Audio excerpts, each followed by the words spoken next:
The first thing to keep in mind is that when it comes to anger management, especially when we're talking about an Eastern approach or using mindfulness technique, it's not so much that we're trying to control anger, but rather learn how to experience or accept the anger and behave in ways that are in line with our goals and our values. So I've found clinically that teaching clients mindfulness exercises, in fact, can be quite helpful at teaching them to learn to validate their experience of anger, get to know what sort of brings it on, how to predict how long it's going to stay, and then to sort of increase their self-regulation, and that is their willpower about how to behave while they're experiencing anger.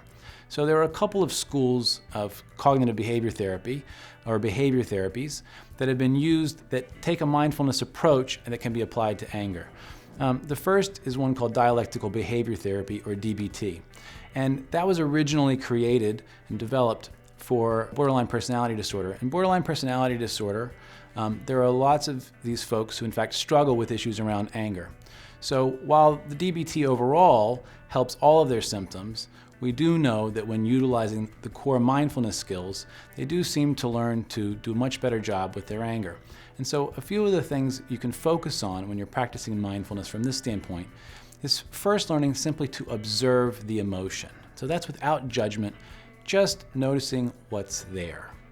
The second is we want to teach clients to learn how to describe what is going on, again without judgment, but to experience it and describe it. And then finally, we want to get them to participate. And that means sort of becoming one with it or accepting it, sort of mindfully experiencing it, and then instinctively behaving or participating with what would be the most effective strategy given the situation. So we have observe, describe, and participate. Now, ACT, acceptance and commitment therapy, is a behavior therapy that also uses sometimes mindfulness techniques to allow clients to experience their emotions without judgment and to begin to distance themselves from it so they still can act or behave in ways that help them achieve their goals. So again, these two forms of anger management are not about necessarily changing the emotion and reducing the intensity immediately, but by using mindfulness, rather opening up to the feeling in ways that we can improve our self-regulation so that we're not behaving in maladaptive ways and doing something that would be self-sabotaging.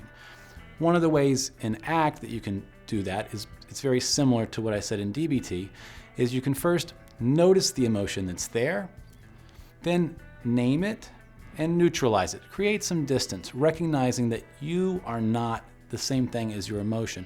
Rather, you're experiencing the emotion, which means a couple things. It's not part of my identity, and it's temporary. This is going to come and go. It has a beginning, a middle, and an end.